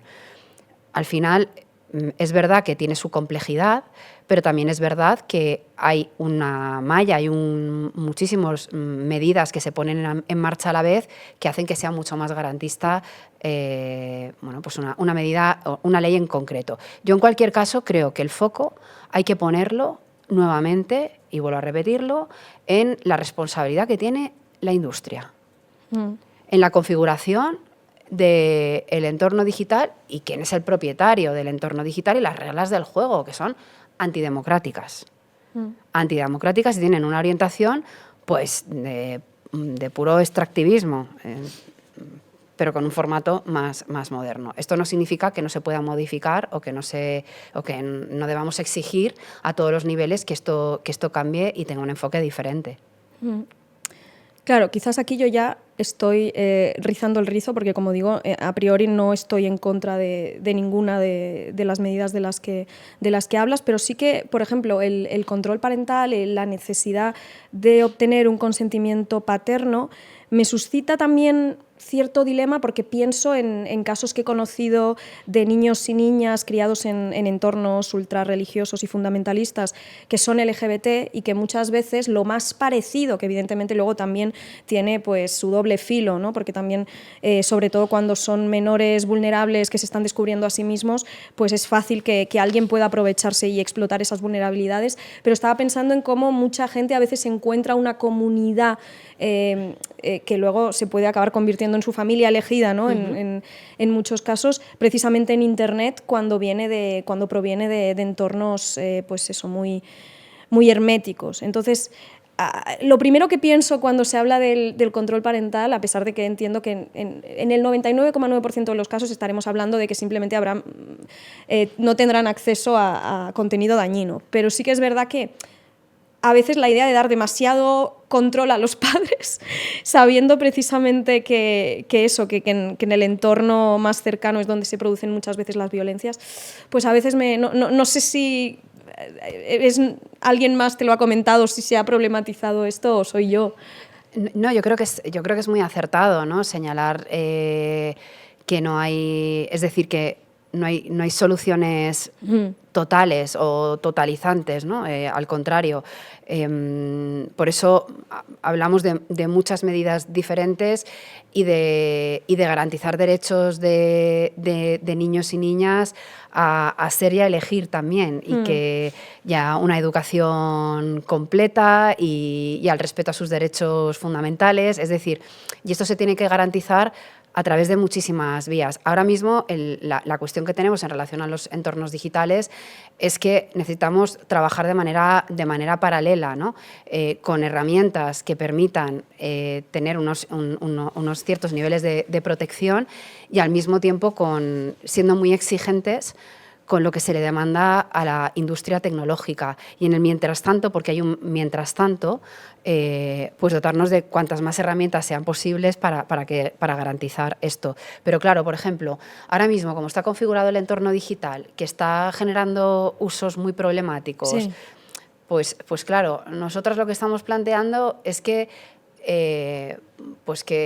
por lo que estamos leyendo, por lo que están analizando muchas personas expertas que están trabajando e investigando con esto, por lo que nos cuentan pues desde gentes que están en el ámbito de la psicología, psiquiatría, pedagogía, es que quizá lo más interesante para niños y niñas en etapas pues de infancia, iniciales de infancia, de los 0 a los 12 años, es que sus derechos vengan garantizados o que sus relaciones con otras personas, el cómo establecen los mecanismos afectivos, los lazos sociales, comunitarios, no vengan tanto a través de las pantallas, por cómo está configurado el entorno digital, insisto, sino que vengan por el despliegue de otro tipo de herramientas y de mecanismos. Es decir, es que quizá un niño o una niña menor de 6 años no necesita las pantallas. Esto no significa que viva ajeno a las pantallas, por decirlo de alguna manera, ¿vale? En absoluto.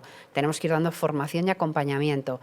Pero formación y acompañamiento exige también asumir que hay etapas en las que las pantallas no son necesarias. Y eso no significa un no rotundo a las pantallas, significa que, bueno, pues que hay que trabajar, hay que acompañar, y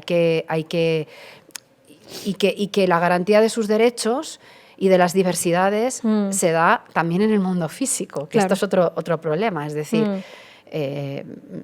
y que hay que empujar también a otros niveles. La presencialidad, claro, sí. hay que empujar a otros niveles y hablar de una educación que garantice currículums que aborden todos los aspectos, hay que generar lazos comunitarios garantistas con las diversidades, bueno, en fin. ¿No? Claro, estaba pensando que un niño, en este caso, en el ejemplo que ponías de 6 años, no acabe atado a una pantalla, al final también se conecta con la reivindicación de una jornada laboral más corta para que los padres también tengan el tiempo y la energía para conciliar de verdad y poder dedicarle tiempo, porque muchas veces cuando hablas con padres que ves que sus hijos utilizan bastante las pantallas y demás, al final tiene mucho que ver con un agotamiento de llego a casa, el niño tiene mucha energía y claro, después de las horas que están, o sea, también pueden desde ese lugar, a pesar de que, por supuesto, me parece problemático que sobre todo desde una edad tan temprana estés ahí scrolleando. No sé lo que eso puede hacer a largo plazo. No sé si... Esto es que el problema es que todas estas cosas se verán dentro de 10 años. Se están empezando a ver algunas. Se están empezando, sí. Nosotros, por ejemplo, una cosa que decimos mucho o que planteamos mucho es que para plantear la solución a las pantallas lo que tenemos que mirar es un poco más al mundo físico, ¿no? Y que una buena parte de las soluciones no está solamente en lo que hagamos con el entorno digital, que hay que hacer muchas cosas, sino también en cómo nos reseteamos como sociedad, ¿no? Entonces, claro, nosotros planteamos, por ejemplo, la cuestión de la reducción de la jornada de trabajo, que nos parece algo fundamental, como un derecho no solamente de la clase trabajadora de nuestro país, sino de un derecho de los hijos e hijas de la clase trabajadora de nuestro país, el derecho que tienen los niños y niñas a disfrutar también más de sus padres, madres, de sus familias, de sus entornos socioafectivos, tener más tiempo. Y más tiempo de calidad. Y más tiempo de calidad. Claro. Estamos hablando también del derecho de la infancia a la ciudad, de tener espacios físicos en los que pues se cuente con la mirada y la perspectiva y la participación de los niños y niñas en la configuración de la ciudad, ¿no? Necesitamos más espacios físicos para la infancia, más parques, más lugares de encuentro, más plazas. Si cuando sales a la calle está todo lleno de coches, no hay parques infantiles, hay muchos bares, hay pocos parques infantiles y además en la mayoría de los sitios está prohibido jugar a la pelota, pues es que la ciudad no es para los niños. Es hostil, sí. Es hostil. Entonces, claro, pues esto se junta con lo que hablábamos, la jornada de trabajo de muchísimas horas, muchas horas en el transporte público para ir de un lugar a otro, una sociedad hiperacelerada a todos los niveles. Es que no tenemos tiempo. Y no tenemos lugares, ¿no?, para juntarnos. Es decir, tenemos un urbanismo y unas ciudades configuradas de tal manera que tienden a aislarnos, a atomizarnos y a hacer que estemos cada vez más solas, ¿no?, a romper esos lazos comunitarios. Entonces, bueno, pues creo que esto lo planteamos también como medidas, ¿no?, para resolver la cuestión de los entornos digitales, más ciudades amigables con la infancia. Y más proyectos que hablen de lugares para encontrarnos, ¿no? y para hacer actividades que tengan que ver con el mundo físico. Sí, también creo además que este aislamiento y este agotamiento del que hablábamos hace que toleremos peor la incomodidad y los niños son incómodos, entonces tengo la sensación de que también la propia gente, no solo el urbanismo, no solo el espacio en sí, sino la gente cada vez es más hostil con los niños.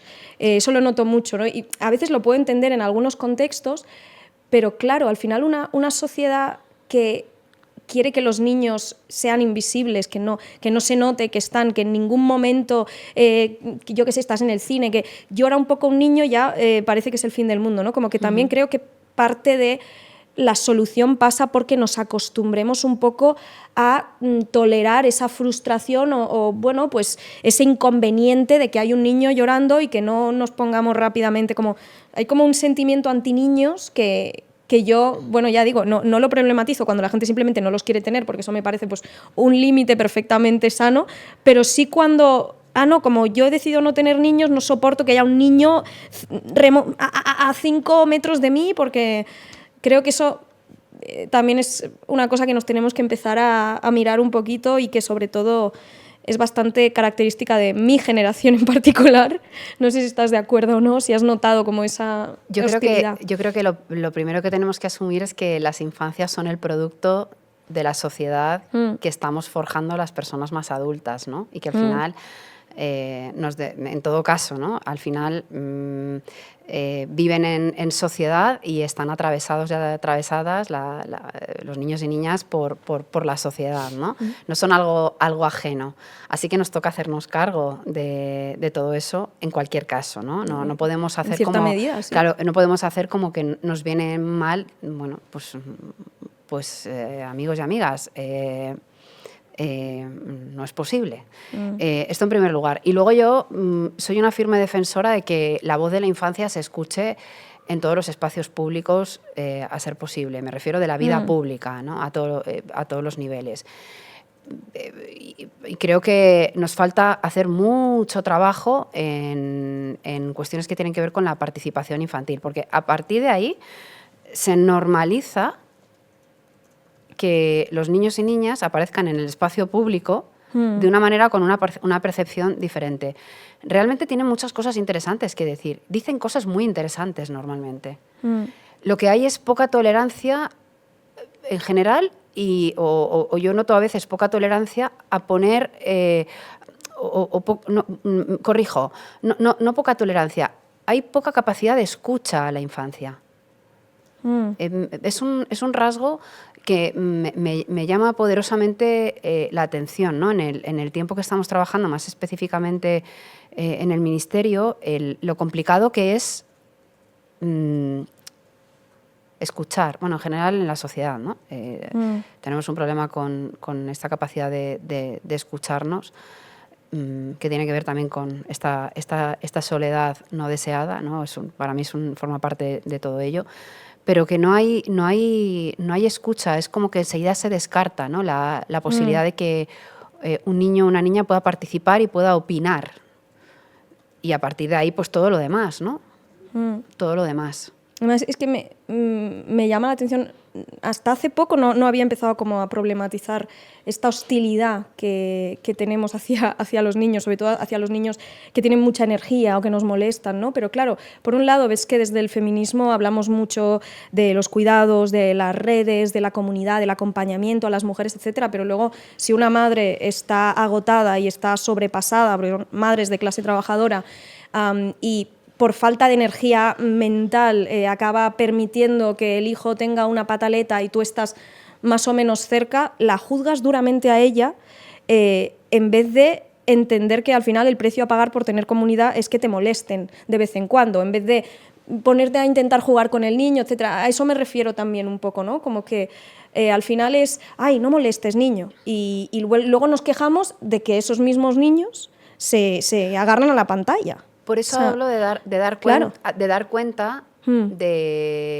también de los problemas y de las demandas que tienen los niños y las niñas. Detrás de una pataleta a veces pues puede haber muchas cuestiones. Seguramente para una persona adulta los problemas de los niños son problemas como más pequeñitos, pero a veces no son problemas tan pequeñitos, ¿no? Tienen... Bueno, pues están tienen un orden diferente o tienen una manera diferente de ser expresados, pero no tienen por qué ser problemas pequeños o demandas pequeñas, al contrario. Por eso te hablaba de la escucha y de tomar en consideración lo que tienen que decir, a todos los niveles. A nivel de opinión de cómo está configurada nuestra sociedad, que tiene muchas cosas interesantes, que aportan cosas muy interesantes. Yo debo reconocerlo, pero también a nivel de su propia realidad, de su propia experiencia y de sus propias necesidades como seres humanos individuales, ¿no? Y hacernos cargo de esto como sociedad. Es decir, entendemos muy bien que alguien tenga un problema y lo exprese, o empezamos a entenderlo bien, o hay una cierta, o puede haber en determinados círculos, ¿no? Las afinidades personales hacen que, bueno, pues que entendamos que es normal que expresemos un problema y que nos hagamos cargo como grupo de amigos o de colegas o de seres humanos que comparten un espacio de ese problema. Esta empatía no ocurre con los niños. No soportamos ocurre, que ¿no? expresen su malestar. Entonces, bueno, por eso te decía al principio, es que creo que nos tenemos que hacer cargo como sociedad, ¿no? Que es un malestar también, y son seres humanos. Hemos visto también, sobre todo últimamente, cómo la ultraderecha global está instrumentalizando constantemente el concepto de protección a las infancias, ¿no? Y lo hace siempre para poder criminalizar a minorías, particularmente al colectivo LGBT, ¿no? Alimentando como este imaginario de el gay depredador, la drag queen que va a pervertir o a corromper a tu niño y a tu niña. Y también incluso para atacar los avances y las propuestas feministas, ¿no? Pero luego, en cambio, cuando se trata de abogar por políticas que verdaderamente protejan a las infancias, vemos las decisiones que toman, ¿no? Veíamos que, por ejemplo, Vox censuró un anuncio contra el maltrato infantil, recurrió al TC la ley que impide a los padres ver a sus hijos si son denunciados por maltrato. Quiero decir, y hay un montón más de Votaron en contra de la ley de protección, la También. LOPIBI. Quiero decir que cuando se trata de posicionarse para proteger a la infancia, nunca se equivocan, siempre están en contra. Sí. Luego también quiero preguntarte, porque seguro que tú con esto también te has encontrado, ¿no? Esta idea de entender que la educación sexual integral, ¿no? El hecho de ofrecer una educación sexual de calidad en las aulas a menores implica corromper la inocencia de los menores cuando precisamente, y esto lo hemos visto también con algunos casos que se han viralizado, ¿no? Lo que implica es aportarles las herramientas y el lenguaje, el vocabulario, para que en caso de que sufran algún tipo de abuso también lo puedan verbalizar y tengan un espacio y adultos de confianza a quienes se lo puedan comunicar. Entonces, yo creo que primero es entender este asunto de que es como que este enfoque de pertenencia, ¿no? Totalmente. De que tus hijos te pertenecen y por nadie tanto entre, ¿no? automáticamente es como si no tuvieran derechos por ser ciudadanos. Entonces yo lo que creo es que todos los seres humanos que viven en el planeta, pero me voy a referir a nuestra sociedad, todos los niños y niñas tienen derechos porque son ciudadanos y ciudadanas, tienen derechos, independientemente de las familias en las que vivan. Tienen derechos, los tienen. Y eso significa mucho. Eso significa mucho. Y luego, aparte, pues evidentemente los valores familiares que tenga cada familia, máximo respeto, cada familia decide qué valores, el sistema de valores, pero claro, esto tiene que ser compatible con el hecho de que todos los seres humanos tienen derecho a la protección, al cuidado, a la educación, a la sanidad pública, en fin, a una serie de cuestiones que, vamos, me parece increíble tener que... Pero bueno, lo sitúo, ¿no? Porque no puede haber ahí un falso dilema, ¿no? O no debería haber ahí un falso dilema para confrontar. Y luego me preguntabas por la cuestión, o situabas la cuestión de la educación sexual, que yo diría sexoafectiva. Es que es no entender que hay un recorrido en el que se va trabajando en las distintas etapas de maduración de la infancia y la adolescencia, y que tiene que haber también con saber cuáles son los límites, que tiene que ver también con educarnos en el consentimiento, que tiene que ver con educarnos en lo que son las violencias, la erradicación de las violencias, y entender cuál es el límite de los derechos que tenemos y la coexistencia de las libertades con un otro, con una otra. Es que tiene que ver con herramientas también de configuración de una comunidad que madura junta y que crece junta. Es que va más allá, va muchísimo más allá. Claro, esta gente lo que hace es un enfoque en el que erradica completamente a la infancia como sujeto de derecho, no tienen derechos de ningún tipo. Se les hurta la posibilidad, por tanto, con sus parámetros, de aprender cuáles son los límites, los marcos de convivencia, los marcos del consentimiento y demás, que a mí me parecen absolutamente fundamentales.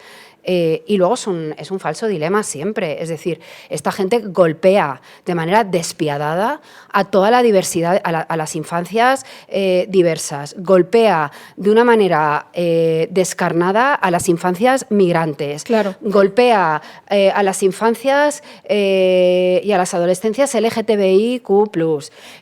Golpea a las mujeres jóvenes.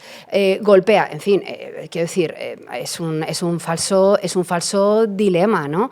Y aquí volvemos otra vez a su modelo de sociedad, que es un modelo de sociedad en el que la mayoría no tiene que tener derechos, en el que la mayoría tiene que vivir en los márgenes y en el que solamente si eres hombre, blanco y de cierta edad, puedes hablar con legitimidad y desarrollarte con plenitud de derechos.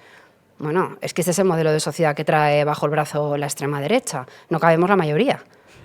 No cabemos la mayoría. Pero decimos minorías, pero al final las minorías vas sumándolas. Es un modelo de sociedad sí. que atenta contra la mayoría social del país. Y hay que decirlo claramente. Esta gente viene con un modelo de sociedad en el que le sobramos la mayoría del país. Es un modelo de sociedad jerárquico y de control de unos pocos. Y la mayoría de nosotros estamos fuera de ese... estamos fuera.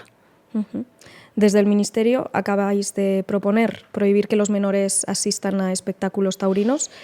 Esta medida pues, está generando, como cabía esperar, una reacción bastante virulenta por parte de algunos sectores. ¿Por qué insistís en que esto no va de cultura, sino de derechos de la infancia? Bueno, nosotros lo que creemos es que hay que proteger a la infancia de todo tipo de violencias y creemos que asistir a espectáculos de violencia contra los animales también es una forma de violencia. Por tanto, lo que planteamos es algo muy sencillo, y es que la infancia no pueda acudir a espectáculos donde se produzca violencia contra los animales, simplemente. Y ahí, pues, bueno, evidentemente está el asunto de las corridas de toros. Pero la denominación es más amplia, tipifica todo tipo de violencias contra los animales. Sira Rego, estamos llegando al final de esta entrevista y bueno, al final de todos los episodios tenemos una sección que se titula Yo más que una pregunta tengo una reflexión y bueno, básicamente nuestros invitados formulan una pregunta / reflexión para el siguiente y a su vez también contestan a la que les ha dejado el anterior. Creo que lo he expresado de una forma distinta a como suelo explicar de qué va la sección, pero en cualquier caso, en este caso, quien te ha dejado una pregunta es Néstor Prieto. Más que una pregunta, tengo una reflexión. Estamos en un momento en el que hay una transición de un orden político internacional unipolar hacia un orden multipolar cuya configuración es incierta. Estamos en un momento de crisis del sistema mundo, donde la violencia se está normalizando como una herramienta para definir las relaciones internacionales. ¿Cómo te imaginas el mundo si tienes hijos para tu hijo dentro de 20 años? ¿O cómo te imaginas tú dentro de 20 años? ¿Crees que seremos capaces de revertir? Como decía Gramsci, cuando lo nuevo no termina de nacer y lo viejo no termina de morir, aparecen los monstruos. Tenemos los monstruos. ¿Crees que en 20 años los derrotamos o que los seguimos teniendo aquí? A los Trump, Milei, Bolsonaro y compañía. Y Netanyahu. Bueno, creo que es complicado hacer un pronóstico, pero yo, aunque tengo dos versiones distintas para responder a esta pregunta, me voy a quedar con la versión más optimista o movilizadora. Me quedo con la idea de que hay una fuerza humana maravillosa que ha dicho no a la barbarie, que se pone enfrente de la barbarie. Lo estamos viendo en muchos lugares del mundo. Estamos viendo movilizaciones en contra del genocidio en Gaza. Estamos viendo cómo se está movilizando también la sociedad estadounidense contra esa Gestapo que les han desplegado en Estados Unidos y que está ejecutando a personas en las calles. Estamos viendo muchas personas contestar e indignarse y movilizarse por elementos que tienen que ver con la defensa de derechos humanos, que tienen que ver, por ejemplo, con cuestiones de justicia climática. Así que yo me quedo con la versión optimista de todo esto, necesariamente optimista. Entre otras cosas, por el trabajo que hacemos cotidianamente, porque es un trabajo que tiene mucho que ver, lógicamente, con la infancia y la juventud y con la posibilidad de imaginar o de trabajar hoy para que haya futuros deseables en no tanto tiempo, y también porque debo decir que a nivel personal tener hijos, yo tengo un hijo, pues te obliga, te exige ser absolutamente determinante y bueno, ponernos las pilas, ¿no? para hacer que las cosas cambien y el futuro que venga sea muchísimo mejor. Desde luego el escenario pues es preocupante, no podemos tampoco caer en la ingenuidad. Pero también es verdad que somos muchas personas las que estamos con una determinación inquebrantable trabajando para que el futuro que venga sea un futuro deseable. Caray. En este caso has tenido la mala suerte de que no sepamos, no hayamos cerrado todavía quién es el siguiente invitado, así que le tendrás que echar un poco de imaginación. ¿Qué pregunta le dejarías al siguiente invitado? Estamos en un momento en el que una parte de la hegemonía del neoliberalismo consiste también en producir, o yo creo que se asienta mucho también en esta idea y en esta producción cultural en la que hay muchas series, películas, novelas, relatos distópicos. Y yo tengo la sensación de que eso nos coloca en un lugar de desmovilización, de susto, de miedo, de atomización, que nos lleva o refuerza esta idea de soledad no deseada, ¿no? Como que fragmenta a la sociedad. Y creo que nos hace falta un poco más de contarnos historias no tan distópicas, sino un poco más utópicas. Es muy complicado encontrar historias en las que de repente nos cuenten algo, no sé, que nos dé un poquito de alegría y que nos movilice, ¿no? Hacia un objetivo un poco más deseable. Yo la pregunta que te haría es, si tuvieras que escribir una novela, hacer el guión de una peli o de una serie, ¿con qué idea trabajarías para imaginar un horizonte un poco más utópico y esperanzador? Y ya para terminar, nos despedimos con la sección de las preguntas de la militancia. Estas son las preguntas que te ha dejado nuestra comunidad en Patreon. Te las leo. Las preguntas de la militancia. Aunque el Congreso y las comunidades autónomas han puesto difícil la labor del Ministerio, ¿hay alguna medida que haya sido frenada por el propio Ejecutivo /PSOE? Esta es... Bueno, digamos que hay resistencias con algunas cuestiones. Yo no he hablado, por ejemplo, de vivienda y sí que quiero en esta pregunta aprovechar para meter la cuña de vivienda, porque para mí es uno de los grandes ejes que tendríamos que estar, pues que exigen que modifiquemos leyes, que impulsemos medidas concretas para que se resuelva la cuestión de la vivienda. Obviamente la responsabilidad es del Gobierno central, pero también y muy especialmente de las comunidades autónomas. Ojo, porque las responsabilidades hay que dejarlas claras, pero sí que hemos tenido o estamos teniendo resistencias. Nosotras estamos planteando una medida que proteja a los inquilinos y que prorrogue los contratos en alquiler, que sabemos que estamos ante una situación de emergencia en este momento. Y bueno, pues digamos que el enfoque que tiene el Partido Socialista es diferente, pero seguimos trabajando, vamos a seguir exigiendo que la medida no favorezca a los rentistas, sino que proteja a las personas inquilinas. Pasaste una parte de tu infancia en Palestina. Como ministra y como mujer de origen palestino, has llegado a recibir críticas por formar parte de un gobierno que algunos consideran que no ha hecho lo suficiente por confrontar el genocidio y por confrontar al Estado genocida de Israel. ¿Cómo sientes y vives este tema en particular? ¿Y crees que el gobierno ha estado a la altura? ¿Qué críticas le harías? Bueno, yo aquí buscando también el salseo. Pero, bueno, ¿cómo valoras en este sentido la labor del gobierno? Yo creo que ha habido un punto de inflexión.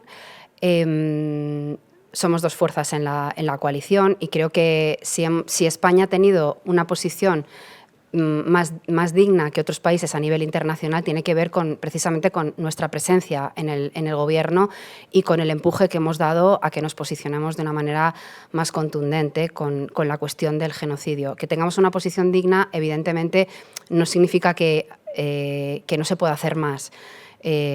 Nosotros particularmente, yo especialmente, desde el principio he sido muy exigente con situar la cuestión de todo tipo de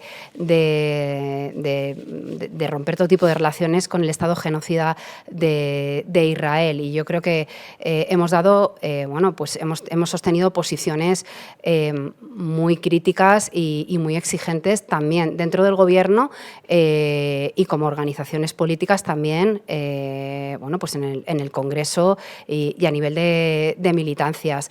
Digo que ha habido un punto de inflexión porque, por ejemplo, la compraventa de armamento se ha producido en consejos de ministros anteriores al Consejo de Ministros en el que yo he estado, por ejemplo, ¿no? Y yo creo que está muy bien corregir las posiciones y está muy bien que cuando uno está en el Consejo de Ministros luego se pueda cambiar de posición. Yo esto creo que forma parte de, es una cuestión legítima y de evolución personal y política de la gente y yo, en cierto modo, pues lo respeto, ¿no? Pero algunas personas hemos sido, o creo modestamente, que hemos mantenido posiciones coherentes con, por ejemplo, con posicionarnos, por ejemplo, con la OTAN, con posicionarnos, por ejemplo, con la cuestión de la compraventa de armas, con el incremento de gasto militar, y siempre hemos tenido la misma posición, fuera y dentro del gobierno. La líder de Movimiento Sumar, Lara Hernández, ha anunciado que en las próximas semanas se va a presentar un nuevo proyecto político con sus socios de IU, los Comunes y Más Madrid, del que afirma que no pretenden excluir a otras formaciones y en el que todo estará a debate, incluyendo el nombre y los liderazgos. ¿Cuánto puedes contarnos de esto? Y seguiremos construyendo cada poco tiempo una nueva marca en una matrioska que agrupe la anterior. Claro, es que yo creo que esto último es muy interesante, ¿no? Y aquí diferencio proyecto electoral de la situación de la izquierda en términos políticos con toda la dimensión que tiene esto. Bueno, creo que las coordenadas electorales exigen, en la medida de lo posible, tener un programa de mínimos que nos cohesione en la medida de lo posible a cuantas más fuerzas políticas de la izquierda transformadora posible. Y bueno, pues que esto sea un pacto con la sociedad, ¿no? Creo que esto es una cuestión casi como de mínimos, ¿no? Pero esto tiene que ver con el alcance electoral. A mí me parece que lo que se abre en este momento es un debate de fondo que la verdad es que daría para estar hablando un buen rato de hacia dónde tiene que caminar la izquierda de este país, porque yo creo que entonces estamos hablando de otras cosas. Estamos hablando de otros procesos que tienen que ver con cómo nos reconectamos en términos sociales y en términos políticos con la sociedad en estos momentos. Porque yo creo que lo que tiene que ver con la política no es solo lo que pasa en las coordenadas electorales o en las instituciones, sino que es necesario que paremos a pensar cómo vamos a resituarnos en lo que tiene que ver con los procesos políticos a nivel social, descentralizado, por barrios, con la sociedad civil, cómo nos organizamos, cómo estamos como una más actor social y político con cosas que están sucediendo y con movilizaciones que se están dando. Claro, aquí hemos visto, por ejemplo, fuertes movilizaciones con la cuestión del genocidio, con respecto a la cuestión del genocidio en Gaza. Ha habido mucha gente organizándose también políticamente fuera de los partidos políticos. A eso hay que darle un reconocimiento. Opino que tiene, que para mí, muchísimo respeto y muchas cosas que aprender de todos esos procesos. La cuestión es, ¿qué vamos a hacer con respecto a todo esto?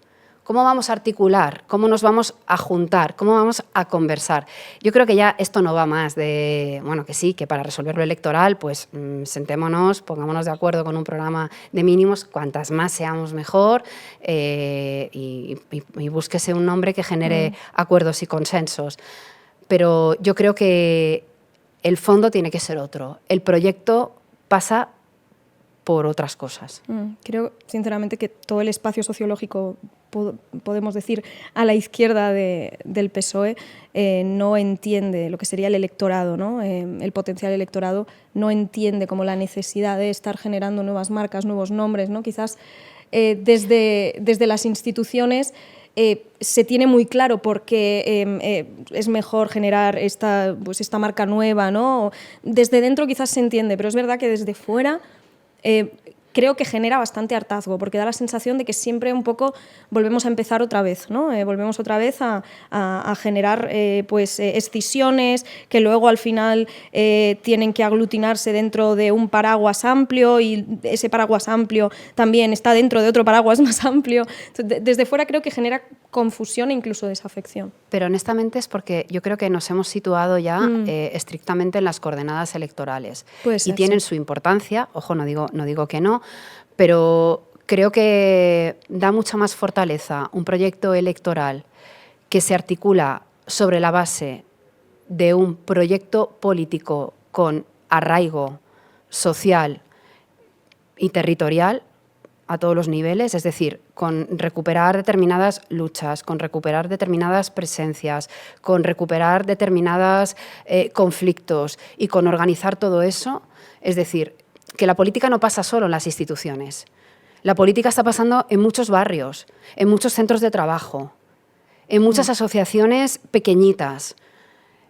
La política es el día a día y yo la sensación que tengo es que estamos hablando todo el rato de las coordenadas electorales y nos hemos desconectado de lo otro.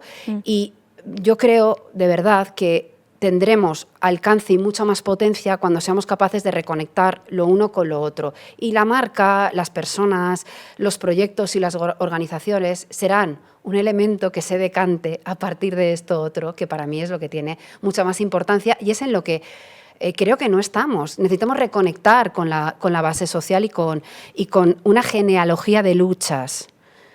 Con una genealogía de luchas que tiene que ver con el movimiento sindical, con el movimiento feminista, con el movimiento vecinal, con el movimiento ecologista y con cómo nos organizamos y nos articulamos, nos entendemos, nos abrazamos y generamos lazos fraternos y de sororidad en esos espacios. Para mí el desafío es ese.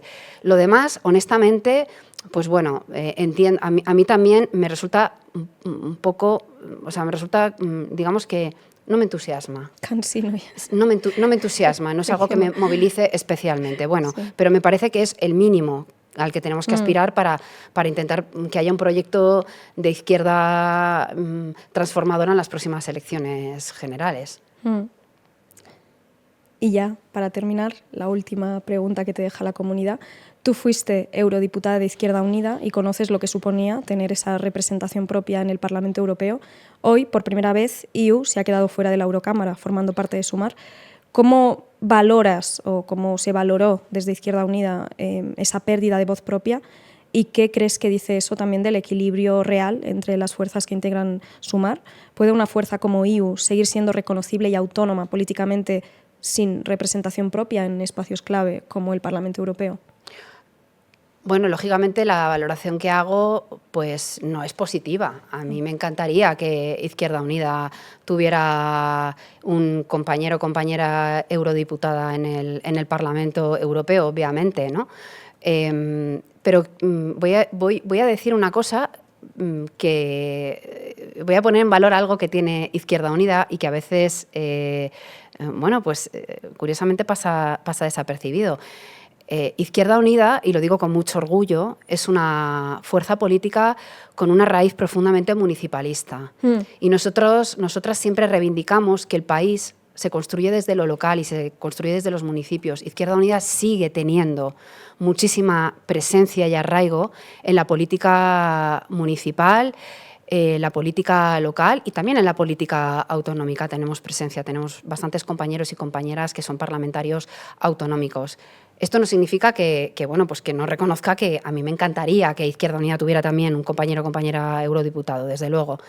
Pero creo que Izquierda Unida sí tiene voz propia, ¿no? En todos los ayuntamientos en los que gobierna, cogobierna o tiene una presencia institucional, un compañero o compañera concejal y concejala, se hace un trabajo extraordinario, un trabajo maravilloso. Yo voy mucho a ayuntamientos porque creo que el país se hace también desde ahí. Muchas veces los ayuntamientos son siempre los espacios más olvidados, pero sin embargo es donde se gestiona de una manera más honesta y más directa la vida, ¿no? Y se garantizan los servicios públicos y los derechos de una manera más directa. Y ahí yo creo que nosotros tenemos un arraigo, y a mí me llena de orgullo, ¿no? Y yo creo que vamos a seguir teniéndolo.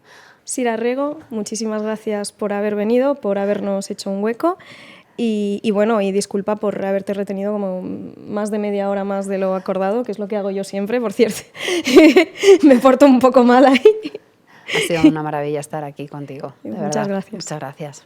Hemos visto a lo largo de este episodio con Sira Rego una paradoja que merece ser nombrada. La ultraderecha ha construido todo un imaginario en torno a la idea de que hay que proteger a los hijos de amenazas externas, la diversidad, la educación sexual, las minorías, mientras mira hacia otro lado o actúa directamente en contra cuando las amenazas son reales, la pobreza infantil, la violencia vicaria, el acoso digital o el maltrato. Y no es una incoherencia, porque el pánico moral no busca proteger a nadie, sino simplemente movilizar el miedo para hacer avanzar un modelo de sociedad muy concreto. Uno en el que los niños y las niñas no son sujetos de derecho, sino patrimonio de sus familias. Uno en el que la educación sexual es una amenaza, porque dar a un niño el vocabulario para nombrar lo que le ocurre es también darle poder frente a quienes podrían hacerle daño. Frente a esto, blindar los derechos de la infancia pasa por reconocer a niños y niñas como sujetos de derecho, no como objetos de protección o patrimonio de sus familias, sino como ciudadanos y ciudadanas. Una de las propuestas del Ministerio consiste en dotar a estas infancias, por ejemplo, de representación legal propia, al margen de sus progenitores. Termino recordando, una vez más,